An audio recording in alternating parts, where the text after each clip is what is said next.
All right.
All right, I think I got the channel permission set up correctly.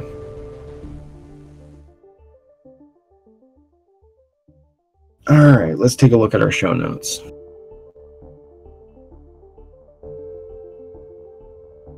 And I should probably get a tweet out. Have you guys sent out your tweets about the show yet? On it. All right, let me send out a tweet about the show, and then we can start rolling clips here pretty soon. What was your favorite news of the week, by the way? What was like your favorite story that happened this week? For me? Yeah. Something weird, something that wasn't like mainstream, like just a oddity that like you heard about that like, I don't know. Well, the guy at work who's a little bit slow was talking about Stormy Daniels all week. I feel like everybody's talking about Stormy Daniels. They can't get enough of her. If we're talking about that kind of news, shoot, man. Today I was in the break room and these ladies were talking, complaining about Trump and complaining about how their uncle that's been here illegally 30 years and should be allowed to stay finally went back to Mexico. All right, and we are transitioning to chat. All We're right. live, guys. Well, we have been live for a while. Yeah, for a little while now. Let me gotta tag. Let me get the links into this tweet, and then we can get ourselves on the road.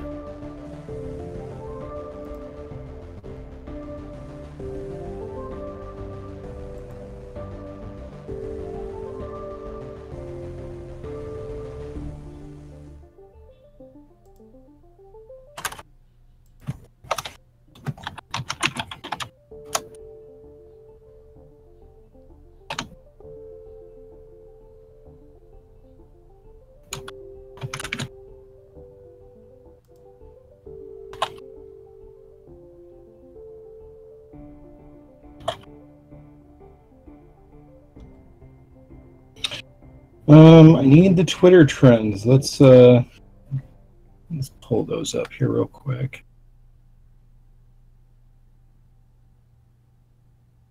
This is how we figure out on our server how the Twitter trends, or rather what they're doing.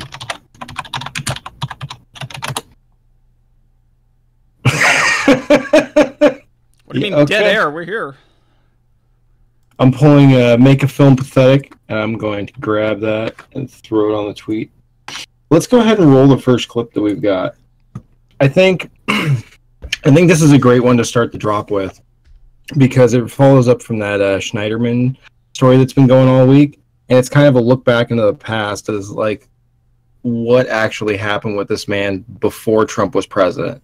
And it kind of gives us a little bit more context for the scandal that's going on right now. So you should have clip number 26. Yes, sir. Go ahead and play that one for the audience, and then I'll go ahead and mute my audio. Trump's family foundation is under investigation this morning. New York Attorney General Eric Schneiderman announced that his office is looking to see if the Donald J. Trump Foundation violated state law. The Washington Post reported that Trump made questionable purchases using donations from other contributors. Now, the Trump campaign accuses Schneiderman, a Hillary Clinton supporter, of being, in its words, a partisan hack. New York Attorney General Eric Schneiderman is with us. Good morning to you. Good morning. Mr. Partisan Hack, how do you respond to that comment about yourself? I sued Donald Trump for his fraudulent university in August of 2013. Before he was running for office. If I had come on your show and said he's going to be the Republican nominee for president in 2016, you never would have invited me back. My credibility would have been so damaged. It's not political. I regulate the nonprofits in New York State. I have a charities bureau. We look at every nonprofit that does business in New York State to see if they're following the rules. What are you looking for in this inquiry? And we started, and again, we started communications with them back in June. We didn't have a press conference, didn't have a press release. We didn't try and grandstand on this because there were allegations that they'd made contributions to political committees, which is illegal. There have been allegations that they made contributions to charities that now say they've never receive the money. So as with any of the other thousands of nonprofits we regulate, we have been making inquiries and having, I have to say, had very professional correspondence with Trump's lawyers or Trump Foundation's lawyers about these problems. But as a Clinton supporter, can't you appreciate, as a member of the New York Leadership Council of Hillary Clinton's, the optics here, that this could appear politically motivated? Yeah, if I'm a traffic cop, but I'm a Democrat, and he speeds by me, I have to give him a ticket. It's that simple. The Trump Foundation is facing new scrutiny. The New York... Well then.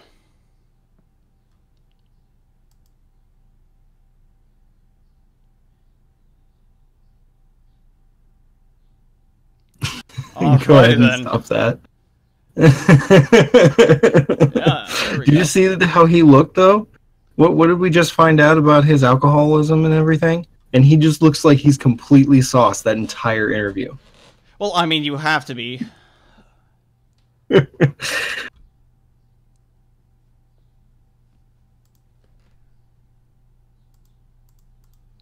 eyeliner's for real, though. Let's see here. Right after that happened, though, they had another interview with another neighboring attorney general that kind of like shed some additional light on his situation. Should be clip number 27. And we are transitioning to 27. The Trump Foundation is facing new scrutiny. New York's Attorney General is investigating the organization to make sure to look into if the Trump Foundation was complying with the laws governing charities in the state of New York. The Washington Post reports that Trump spent money from his charity on himself and made contributions by others appear to have come from him. Well, I think from my colleague, man, those are a lot of consonants. Attorney General Schneiderman, this is a very weak statement that he has put out, that he might investigate, that he might look into the Trump Foundation. This is, unfortunately, this is a big supporter of Secretary Hillary Clinton doing a hack job for her, and it's unfortunate for the profession of the attorneys general around the country that General Schneiderman has chose to do so, but I can assure you that the Trump Foundation is fine, that this issue has been laid to rest, and it's just unfortunate that my colleague in New York it's taken it to this level and putting out a weak statement about a Trump Foundation which has done so much good across the country over the years. One of the reports is that charity money, they spent charity money on a 6-foot tall painting of him. Painting of Donald Trump. You okay with that? Well, as someone who's only 5'2", I'm a little astounded at a 6-foot tall painting. That would be pretty large for any living room that I own. And so I don't know what exactly the Trump Foundation, the specifics of what they spent money on, but I know that they have done so much good over the years. There's a side step. This is another political hack job by a Democratic insider and supporter of Hillary Clinton. Should a charity spend money on a painting? Just yes or no. Who the fuck cares about the painting? Well, I don't know what the charity's motives were for doing that, and so I think that would be a question for the foundation, not for me as the Attorney General of Arkansas. The charity's motivation for a painting? For a painting of Donald Trump, am I right?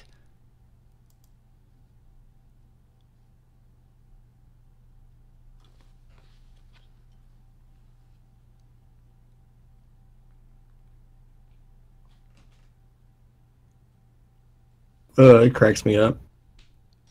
I love how they don't want to address the problem after she's immediately like pointed it out, and like, oh, but what about Donald Trump?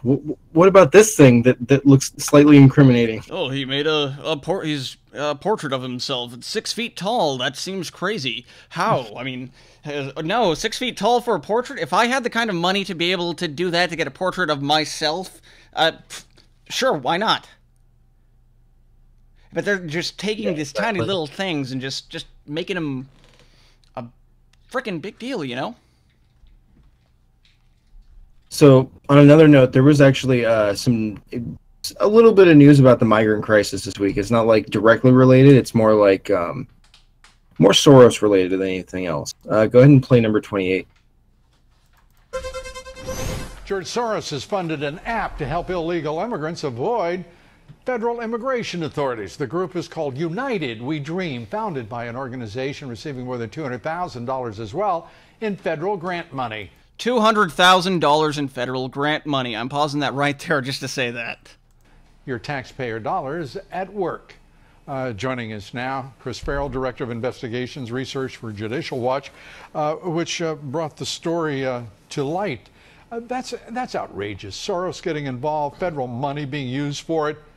What's happening as a result? Is there somebody being prosecuted? It's also a crime. 8 U.S.C. Section 1327, which is aiding and abetting the unlawful entry of persons into the United States. This app is pretty outrageous. Not only does it allow the unlawful illegal alien to have all the magic language they need to plead their case, but it provides notice to their friends and family. Language. It alerts their attorney. It's a full service. I was actually really surprised with how well they presented this. Being prosecuted? Well, it's a good question. Why are they getting another dime of your taxpayer money? So the Trump Justice Department is acting a lot like the Obama Justice Department. They're monitoring. They're not actually doing much. We also know that illegal immigration in the last month has gone up. It's almost tripled on the southern border. And when the Justice Department chooses to, they do go after people on the internet who are engaged in all sorts of illegal activity, whether it's Silk Road or any other for people purveyors of internet stuff, whether it's pornography or anything else. When they want to go after people of internet stuff, such as channers, they do. And here's a prime example of somebody abusing the system and taking who is dollars. The hacker Fortune. Why? Yeah, well, I guess the reason is they can't get a conviction. They've lost. I mean, to find out that the FBI's conviction rate has dropped by 11% in 5 years, why in the world would the president not fire James Comey? He should have been fired. Yeah, well, meanwhile, the Mueller-Comey legacy has been the slow-motion destruction of the FBI, and I've advocated that the whole operation be shut down and be moved over to the Marshal Service. Hey, boss, bump up the volume. By the way, we're headed in a direction where I don't know that the FBI can be saved. I'm starting to think that you may have the only solution that's been proffered that would, in fact, be a real solution and get rid of these folks. But even now, we know who the criminals are. They're sitting there. Most of them have been demoted. They've been fired. They've been reassigned. They should be in jail, for crying out loud. And look, Mueller has yet to articulate the criminal predicate for his investigation. No one can tell you what crime's been committed. I can tell you what crime has been committed with respect to some of the actions and activities of people in Mueller's staff, at the FBI. It's 18 U.S.C. Section 242, which is deprivation of rights under color of law. That is an abuse of power statute. And when you look at the activities of Strzok and Page and McCabe, I mean, the whole litany of names, they've abused their offices. The American people rightly have a small amount of patience with a government that doesn't respond, doesn't react, and carry out consequences. You know that everyone watching this broadcast tonight who is in the middle class, who is working, who has a family, if they pulled half of the nonsense that any one of these people, right now, they would be prosecuted with zeal. Absolutely. And this is hollowing out this country. We can tell in the pits of our stomach that we as a nation right now, our founding values, I mean, we've had our throats cut, and we have got to do something about it. The double standard and the disparity of treatment, not just at the political level, where there's this outrageous assault on the president and his associates, but the selective prosecution of people with respect to things like security clearances and mishandling of classified information. They see it. They know it. So let's talk about solutions here tonight. Why not have the president's legal team? You know, it's terrific. You know, you've got Rudy Giuliani. You couldn't have a better public advocate. Yep. But I'll tell you, there's something wrong when you're not attacking the special counsel and that corrupt staff of left-wing ideologues and activists that he's assembled and calls it a special counsel team. Why not go after them? Yeah, I mean, arguably criminal complaints could be filed seeking remedies because of the outrageous abuse, this abuse of authority and conduct, the abuse of office. You know, this deal about fight the liberal Avengers. We just today we heard about the pen register being run on his phone and his communications with the White House. All this stuff is an abuse of office, It should all be pursued. I still can't get over Paul Manafort's wife being frisked and at gunpoint as agents. A pre-dawn raid. Yeah, I mean, that's the stuff that pre-dawn raid on Paul Manafort. Narco terrorists, are involved in. Look, there are any number of remedies, whether it's administrative. For example, the president could and should fire every single political appointee who's an Obama holdover. They should not be in office. Yep. That's number one. Clean house that way. Chris, there are other remedies. We got 10 seconds and appreciate you giving us that one. Chris Farrell, Judicial Watch, as always. Thanks. I mean, holy crap.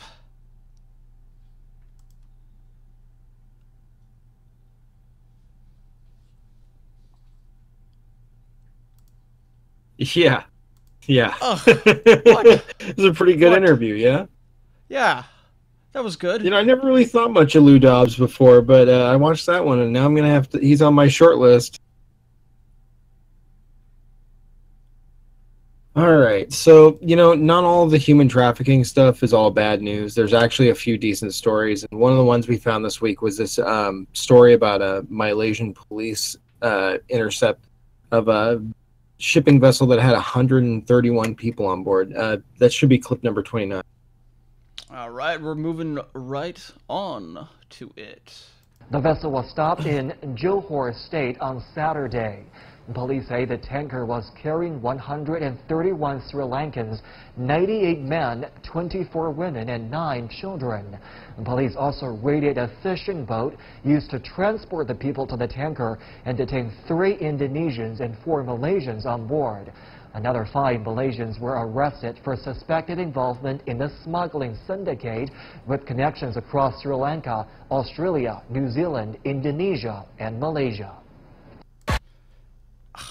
And, okay, so, cool, they rescued all those people and everything. And yet we have George Soros over here using our money to build an app to allow illegal immigrants to come into this country. And do what? You know, perpetuate the vicious cycle, make money and cheap labor.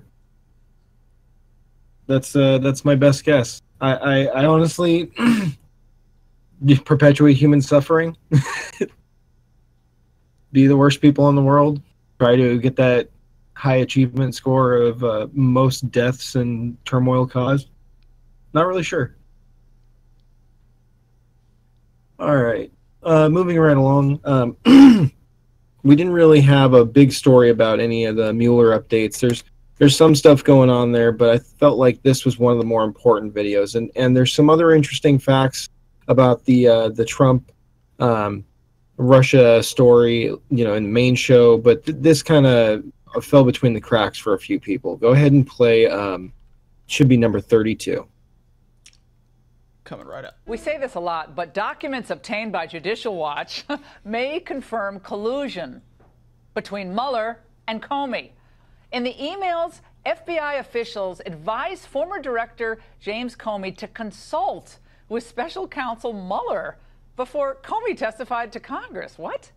Well, that substantiates news reports that Comey met with Mueller prior to his testimony before the Senate Intel Committee in June of last year. Joining us now with more on this is Tom Fitton, the president of Judicial Watch. We're also joined by Whitewater Deputy Independent Counsel Saul Weisenberg, along with Harmeet Dillon, the RNC committeewoman from California, a practicing attorney, civil rights attorney as well. Great to see all of you.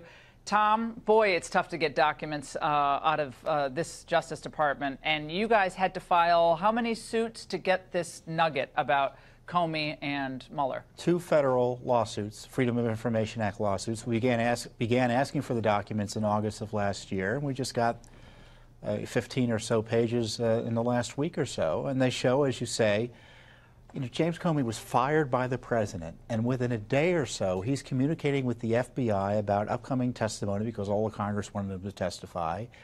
And you see the emails, Dear Jim, hi Jim, can we coordinate? What information do you need me to have in terms of institutional prerogatives? Can we? We have a couple of the full screens of the emails up there, and yeah, Director, in response to your email below, we've consulted with executive management here, including the General Counsel, and recommend the following: that your counsel there's a mistake, there's typos in here, but consult with the special counsel Mueller to determine the timing of any such testimony. So the timing should be worked out with Mueller, too. That's right. Is there any benign explanation for this? Well, you know, typically there would be some coordination. But what Comey said was beyond the pale in terms of what government officials are typically allowed to say in such situations. Certainly, if you're an FBI director and you're having meetings with the President of the United States, typically the agencies tell you you're not allowed to talk about it. You're not allowed to talk about documents you created at the FBI about those conversations. You're not allowed to talk about your job. Full, free reign during his testimony, and it was blessed both by the FBI, it looks like, and by Mr. Mueller. Saul, this is curious, but there are also, as they refer to in this email, there are, I guess they say, institutional privileges or prerogatives that may be presented by any such testimony. So the FBI, special counsel's office, messaging Comey about, we just want to basically coordinate about the concerns, I guess, I don't know, the institutional privileges, things that Comey wouldn't have to reveal, presumably, on Capitol Hill. Do you see any problems with this, the appearance of coordination? I don't see any problem for Mueller. To me, this isn't really new news. I think Comey at the time announced that he was going to consult with Mueller. It's very clear that Comey has had a man crush on Mueller for quite some time and wants to wrap himself in Mueller's glory. But I haven't actually read these latest emails that Tom got. But I don't think there's anything wrong with. Hey, boss, can you bump up that volume just a little bit more? YouTube's calling for it. Do you have any problem with what I'm going to say or how I'm going to say it? And do we know that Mueller blessed anything, or is that just somebody's surmise? So again, nothing surprises me about Jim Comey. I don't think it should be used to smear Mueller. Here's another big story, and Harmeet, I want to get into this.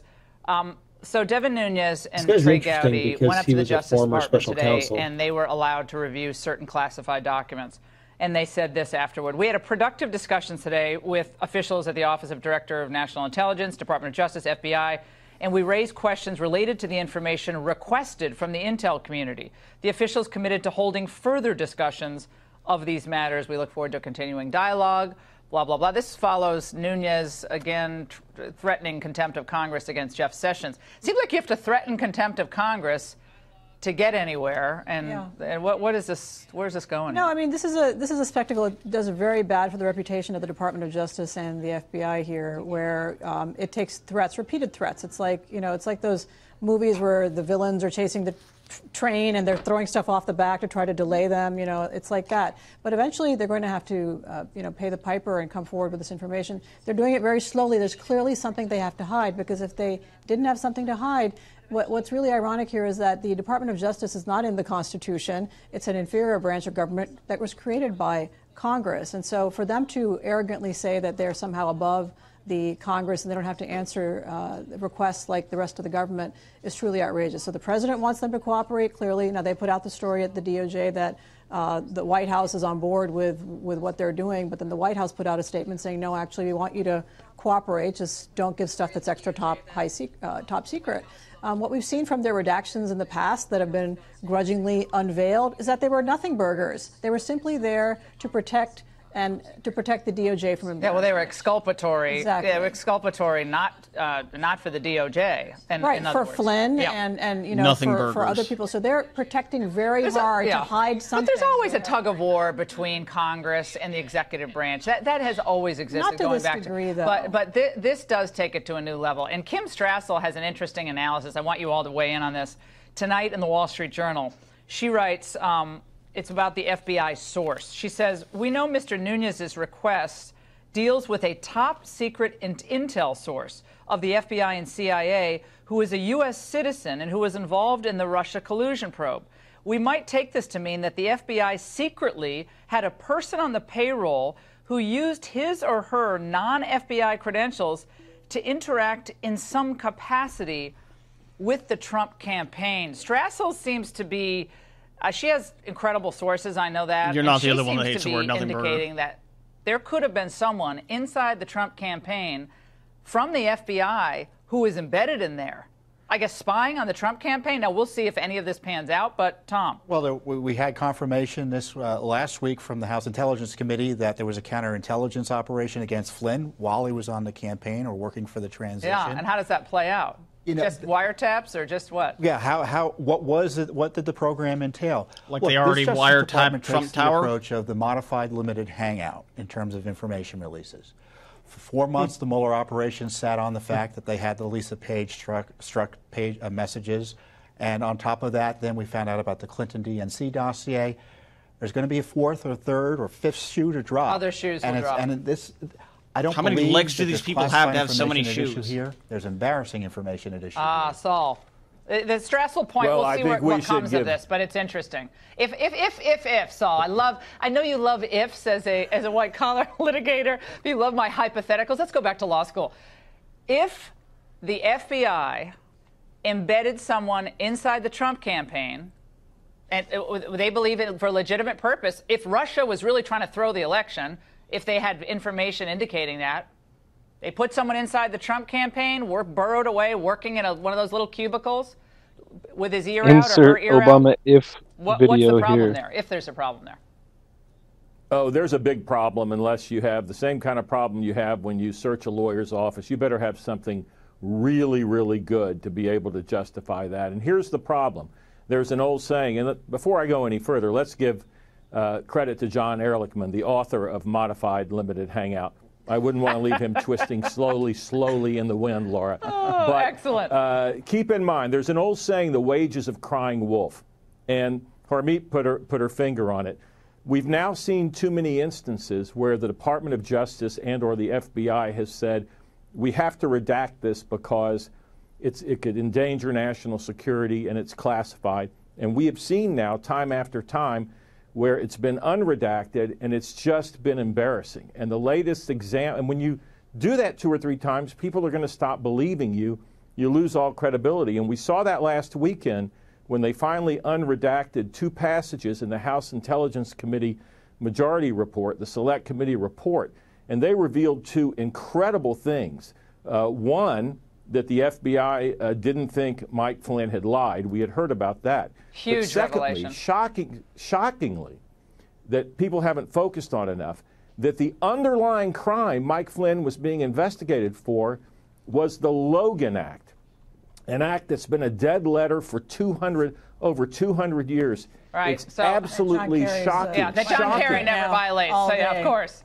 Yeah. So we got 2 pieces of it's really shocking. It's really shocking that Sally Yates would approve and greenlight an investigation of anybody for violating the Logan Act. Now, no Sally one has Yates, ever come on, been let's talk prosecuted. turkey here. I mean, we're way over here, but Sally Yates, I mean, that little hissy fit of a resignation letter. Oh, come on! She marches herself or the agents over to interview Flynn. That whole thing smells like a big fat setup to me. Yates marching. Why do they have any business going to interview Mike Flynn? Mike Flynn didn't even have a lawyer with him. He's like, sure, I'll talk to you. He didn't think he had any. Of course, they didn't give him notice. Mike Flynn should have never talked to them, but he didn't think anything of it, Saul. He was like, well, you know, what happened? You guys were way over. I want to do an hour with you. I need to have a 5-hour show. I love my guests. Thank you, guys.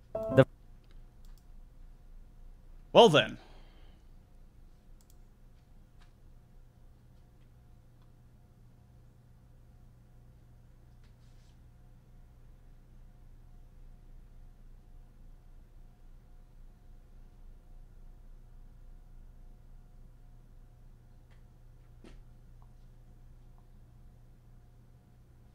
Party Rock, are you there? Yeah, so what you got next there for us, brother?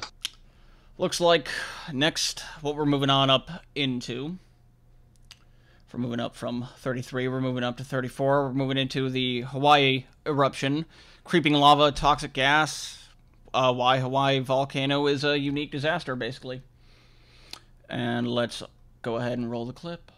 As part of a new policy against hateful content and conduct, R. Kelly will be the first artist to have music removed from Spotify-owned playlists. R. Kelly's music will still be available on the platform, but the company will no longer actively promote it, according to a company spokesperson. And while the artist may not have violated the hate content rules, the company says egregious bad behavior can impact the decision too. Spotify told Time, "We don't censor content because of an artist or creator's behavior, but we want our editorial decisions, what we choose to program, to reflect our values."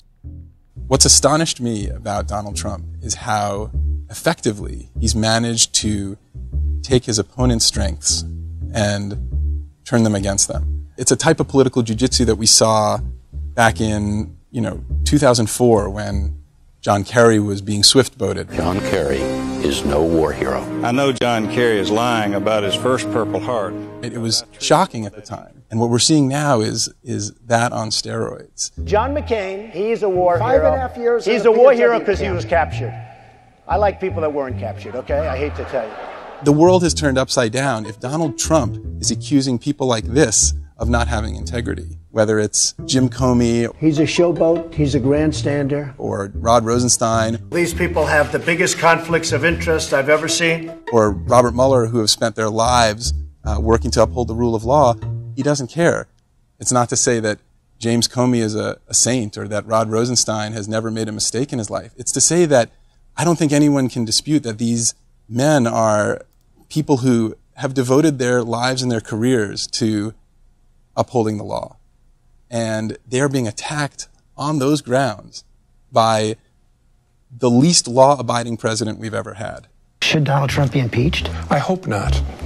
Because I think impeaching and removing Donald Trump from office would let the American people off the hook. There's just no way, short of Donald Trump eating live babies in the Oval Office, sorry. There is no way he's going to be impeached. There aren't the votes in Congress. But the American people are going to have to deal with this problem by showing up at the polls, by expressing their values, and by voting in people who will uphold those values.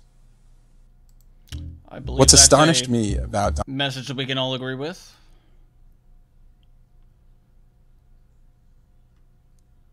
This is hilarious. His reasoning is the funniest thing. Okay, pause that. So that looks, I think we played number 35 there. That's the New York Times failing to grasp with the Trump phenomenon. It's like one of the best clips in the entire damn thing. I love it. Looks like we skipped 2. Do you have the clip number 33? Yes, I do. Let us load it up. Let's play that one. It's a little bit weird. This one talks about R. Kelly is getting sort of censored by Spotify, and I'm not saying that R. Kelly is any angel. We already went over that one. Oh, did we? Well, we already viewed it. Oh, I must have missed it. Yeah, but whatever you have to say about it, I'm all ears. Oh, I was just gonna say he's no angel, but they, that is hampering our freedom of speech. And then on top of that, he's not the only rapper that's happening to. Did Spotify even give another reason for removing R. Kelly Just from that they don't like him. That's it? I mean, you could remove somebody... Really, Spotify? Guess so. Really, Spotify? I mean, YouTube's doing it. Twitch is doing it. And so are a lot of other services. So Spotify will let, some local black metal band publish their music on their platform and get like 3-4 views or whatever and not worry about that. But when it comes to an artist as big as R. Kelly, as soon as they show their political opinion, they just push it and just drop it off just like that. Pretty much. This is starting to get ridiculous. Oh yeah, yeah. Well, remember people kept saying the left would eat their own, and it looks like they are currently eating their own. But it's not even their own anymore. It's everybody. It's if you don't agree with their politics, if you don't agree with whatever they say, if you don't absolutely hate Donald Trump, then you are bad. You're a bad person. You're terrible. You've got something wrong with you, and it's just how? Why? How is it that we've gotten to this point after everything that has led us up to now? Why are we still talking about it like that? Why is it still a thing of you're getting dropped by people if you even express just the most minute approval of the job that Trump is doing. The only thing I can assume is that it must feel good to kick a dead horse. That being said, I think it's time that we thought about walking in for the main show, yeah? Yeah. Did we cover the Stormy Daniels? That actually we did not, but let's cover the Stormy Daniels, because this is really interesting. You guys have heard about the Nixon sex cult, and we'll give you a little bit of background for them, and then we'll talk about how everyone on social media is talking about how Stormy Daniels might have a connection there. We'll start with clip number 30, so we can give you a little bit of background about them. All right, let's cut to that. Coming right up. Sex trafficking in the United States is happening. Police say even... Okay, I just want to pause right there to say, like, that's the most amazing way to start a clip. Sex trafficking in America. In upstate New York. Right? Strong. We first brought you the story a couple of months ago when former Dynasty star Catherine Oxenberg came on to say that she believed her daughter India had been swept into this group NXIVM, which was making news. Well, shortly thereafter, NXIVM's founder and leader, Keith Raniere, was arrested, along with one of his top followers, an actress, a well-known actress from the show Smallville, named Allison Mack. The pair now charged with federal counts of sex trafficking and related crimes. They both denied the charges, but Mack was released on $5 million bail just yesterday. Prosecutors say this woman, Allison Mack, recruited women to join an alleged female mentorship group led by Raniere. They say that, in fact, the actress was actually recruiting sex slaves for this man. Actress Samia Shoaib says that she was targeted by Mack in 2013, who wanted her to join this group. She's here. I'll talk with her in a moment. But first, some background on this group. Watch. Do you have anything to say about the charges made against you, ma'am? Smallville actress Allison Mack under intense scrutiny for her role as the main recruiter in an alleged sex trafficking group. The leader of the group is this man, Keith Raniere, featured here with Mack in a series of so-called enlightenment videos posted on YouTube. The way they buy it is they find it congruent and authentic. The recruitment attempts go back several years, with Mack also reaching out to A-list celebrities like Emma Watson, tweeting, "I'm a fellow actress like yourself and involved in an amazing women's movement I think you'd dig. I'd love to chat if you're open." Mack also tweeted at singer Kelly Clarkson, writing, "I heard through the grapevine that you're a fan of Smallville. I'm a fan of yours as well. I'd love to chat sometime." Another actress was Samia Shoaib, with roles in prominent films like The Sixth Sense. Plainer. You want a plain ring to go with your plain fiancé. Is that how it is? Hi. Ah, science. The pursuit of knowledge. And the hit TV show Sex and the City. Roosters. Excuse me? They are roosters. Roosters crow. In 2013, she met Mack. The two were auditioning for a pilot in New York. And within days, Shoaib says what started out as friendly banter turned into a recruiting effort. Dozens of emails were exchanged, encouraging Shoaib to join a women's group and connect with a friend of Mack's, who ran what she called a school for introspection, adding, "I know it may not be your thing. I just feel like you will love this." NBC News reached out to Emma Watson and Kelly Clarkson, but did not hear back. Allison Mack, through a spokesperson, said, "I have no comment regarding these matters. Additionally, there's no statement being issued at this time." Samia Shoaib joins me now. Samia, great to have you. Thank you for having me. So you're a successful actress. She's a successful actress. You met at an audition, and I know you say she, quote, love bombed you. What does that mean? It was basically a process of mirroring me. So I would say I'm very interested in feminism. She'd say, me too. I'm from Pakistan. Oh, I'm fascinated by different cultures. Tell me more. I like sushi. I love sushi. You know, it was we got close very quickly. And looking back, it was, a very contrived effort. But at the time, it's... Okay, so I'm pausing it right there. Is Allison Mack dead?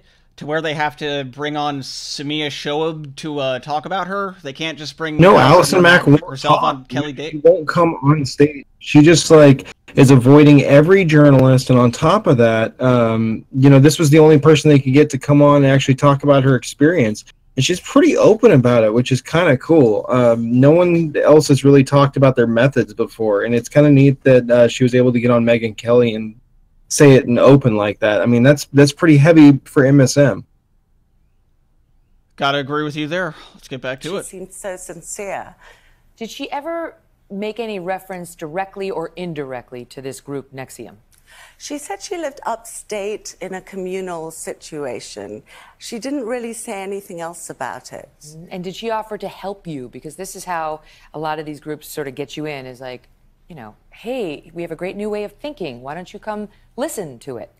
Well, I was in a fairly vulnerable time. I'd had a traumatic experience and I was drinking too much. And I was looking for help with that. I can relate to that. We discussed how AA was full of, for me, it was a lot of male energy and I didn't really respond to group situations. So she said, I have an alternative. And she put me on the phone with a guy called Edgar, who, spouted some very generic self-help stuff, and I wasn't really impressed. You ultimately had a dinner with her where she brought another person along. Yes. And there's been some speculation in the press about whether that was India Oxenberg. Do you believe she brought India with you that day, with her? Well, I barely remember this woman because she was very quiet and she seemed to be in awe of Allison and somewhat under her control. She didn't speak at all. But visually, when I saw a picture of India, it may well be her. But at that dinner, Allison was transformed into a different person. She was very dour, very moody, very pulled down and serious. As if something happened to her. So it was strange to see her go from a smiling, chirpy, extremely friendly girl to someone quite stern. Do you believe that she was trying to recruit you into this group? I mean, to be honest, I have no doubt. Looking back at the emails, it's very clear that she was really pumping up her feminist interests to lure me in. And, I'm very supportive of young feminists. I was very heartened that this woman was looking to do something positive. So it was exactly the right button to push with me. And I'm sort of angry that she used feminism for such nefarious ends. She's denying it, but she is under arrest, and $5 million bail does not suggest the police don't think you really did anything wrong. Listen, we're glad you are well, and we're strong and projected enough that eventually she moved on, because this could have ended differently. Yes. All the best to you. Thank you, Megan. Thank you so much for being here. We'll be right back. Well then. Allison Mack. Yeah, she's a dangerous one, huh? Never thought that about her in an Smallville. actress from... I mean, I had a friend that loved Smallville. That's I right. wonder what he's thinking. I love Bubbles. He's the best. All right, so let's see here. What's the next clip? So the next clip is number 31.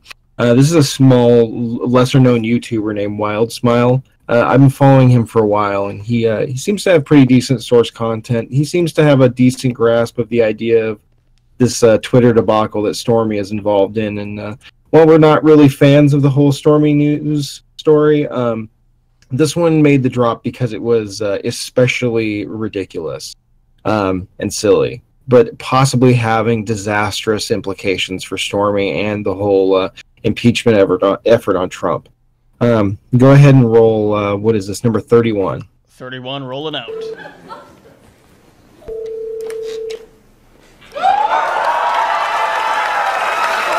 And so everybody claps for the person that Donald Trump fucked. Is that right?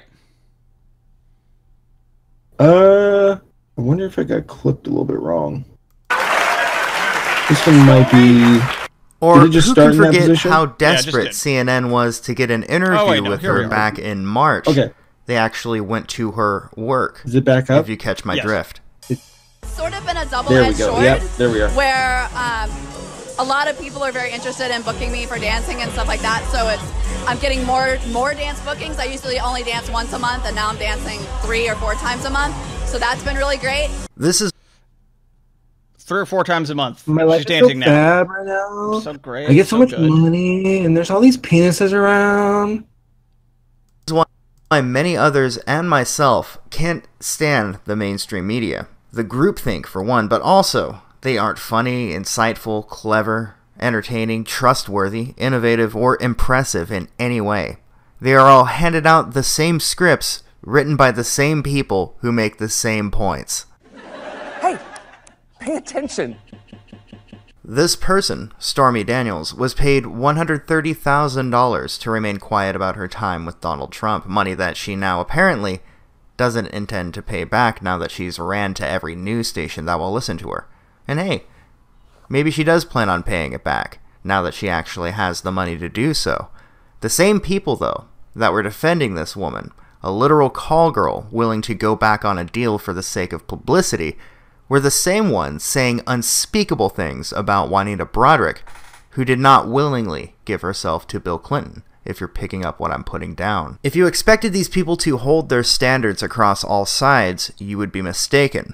Now, Stormy's lawyer is adding to the Russia-Trump conspiracy theory by claiming that Trump's lawyer, Michael Cohen, received money from a Russian oligarch.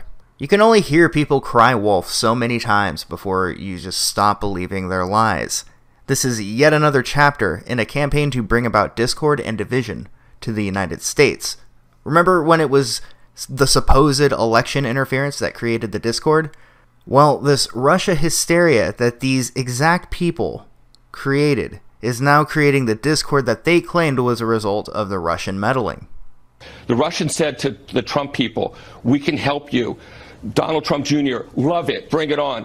The Russians did it with Wikipedia, and Trump therefore used it 100 times on the campaign trail, encouraging the Russians to steal from Hillary Clinton, okay? Richard Goodstein claims that Wikipedia hacked our election. Just think to yourself, how many times has the story shifted in these last 2 years? Remember when it was Guccifer 2.0 that was the key to all this, until people found in the metadata that the Guccifer data must have been obtained locally, as the transfer rate of the data was more consistent with a USB connection rather than a wireless internet connection. Yet this revelation was not aired on CNN, MSNBC, That's our Seth Rich ABC. connection right there. And once their claim was disproven, they jumped to another claim, trying to make us forget that they just spent several months on a bogus story. This brings me to the point I wanted to make in this video. Yesterday, internet sleuths on the image boards noticed an interesting marking on Stormy Daniels' hip. When asked about it on Twitter, Stormy immediately responded, saying that the pictures were photoshopped, and then later saying that it was a surgical scar. Now, hang on a second. They're talking about this alleged surgical scar, but it really looks like a branding covered up by a tattoo. Who was it that brought that up? That's correct. Who was it that brought that up before on Twitter and then deleted their reply? Actually, we have that archived. You can go ahead and bring up the Twitter feed. Can you switch over to your browser? Not at the moment. That was Roseanne, well, wasn't let's it? finish out. We can finish this video out, and then we can show the actual Twitter feed, because I've got an archive link in our show notes, and we can show where this whole story kind of originated from. Apparently, it came from one of the image boards online. I think it was 8chan where it came from originally, but the whole thing made its way onto Twitter, and that's kind of where it got explosive. Oh boy, jumping back in. Well, which is it? Of course, even asking questions about this is taboo. What could this mark mean? And why was she so quick to respond? And why did she seem so sensitive about it? You would think if somebody made an outrageous claim, you would just laugh at it, find it funny, rather than finding yourself immediately filling up with rage, calling those that point this out crazy with clear moral indignation. What could this brand mean? Was it photoshopped? Perhaps it was actually a scar from having her tubes tied. The reason people found it particularly strange was that it was similar, although not the same, brand that Allison Mack had, the actress from Smallville who was in the news for a millisecond following this article that came out, which was then quickly buried as soon as Bill Cosby was found guilty. Ironic that people virtue signaled in celebration about Cosby's conviction. A quick reminder that no physical evidence was used to convict him, by the way. Enjoy that in 10 years. But people kept quiet about Allison Mack's little club. No physical You have to admit, evidence. those brands do make you wonder. So, is Stormy Daniels under the thumb of elites? Judging from her actions, I think it's likely that somebody is pulling her strings. But is she part of a cult? That seems outlandish. Seems like a bit of a stretch. Here's a tweet of hers from February 18th, 2010. Quote, I think I'm about to be initiated into a gang. Or maybe it's a cult. Lol. Lol indeed, Stormy. We are in a bit of a famous last words? Catch-22. If any of this is true, no one's going to speak of it or bring it up on the mainstream media. Why would they, if they stand to lose so much? If this is fake, it's only going to be refuted by those who are no longer trusted by the general public. In this case, you will have to decide for yourself what is going on. Personally, I don't think that the mark looks close to a surgical scar, as it wouldn't have such a weird shape to it. On top of that, how outraged and vague Stormy was when bringing this up sent off red flags to me. I don't think it's impossible for things like this to happen behind the scenes. If the mark is real, then she is owned or deeply in debt to those who are using her as a cudgel to fight against a sitting president. Remember Juanita Broderick. Remember Kathleen Willey. Remember that no matter how many times people tell you how bad Trump is, he never forced himself on Stormy Daniels like Clinton did to all those other women. And remember, the same media, the same exact people sometimes, who covered for Bill Clinton forcing himself on numerous women, while... And that's that. I mean, first off, I want to call out to Bella in the Twitch chat. She commented the sigil was done freehand with a cauterizing pen. Though with a squiring woman being held down, they will not be the same. Not a uniform branding iron used. Where are you getting that from? What are your thoughts on that? I haven't actually seen that information. That's interesting. I mean, I'm no medical professional, but I would imagine that would leave some kind of a regular scar. It wouldn't be uniform. That being said, just when you thought the news couldn't get any fucking weirder, right? Talking about scars. Lovely. Pretty ridiculous. Not just scars, but imagine this.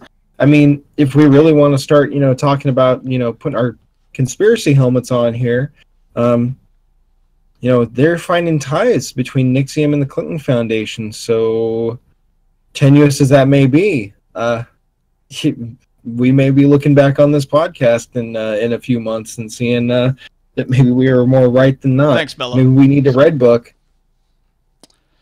Well, so if you look there's even mainstream media reports about NXIVM, about women who have come out against that guy and explained exactly how they got their scars and how it's a combination of the initials of the dude in charge, I can't remember his name right now, and the Allison Mack. So then he would just be like writing them out drunk or something? Or is this some kind of Heath Ledger thing? You know how I got these scars? So he would not happen, and they had apparently 3 women hold like another woman down while they did it, and apparently the one woman said it was worse than childbirth because they did it with this little laser. Oh, that's terrifying. Oh, God. All right, well, that is pretty much the end of our show. I think it's really nice when we can get independent content like this that actually is pretty comprehensive. So I think we're going to try to do what we can to support independent media. We'll try to clip pieces from them and then credit back. I mean, we don't charge anything here. It's 100% follower supported. So honestly, we're just giving away free advertisement, I guess, when it comes to that stuff. Absolutely. What do you guys think? Absolutely, I agree.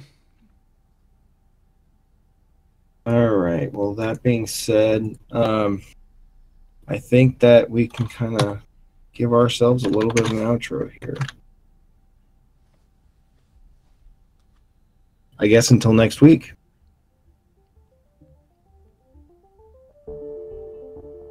Keep an eye on the news. Tell you what you need to know. Trying all to figure it out. One day at a time.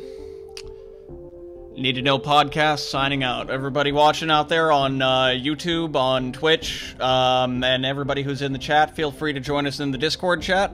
Hopefully I believe we have the links up on all of those profiles. That's episode 1 here, ladies and gentlemen. Friday, May the 11th. Y'all have a nice evening, spend some time with your family, buy some water. Y'all have a nice one. Shout out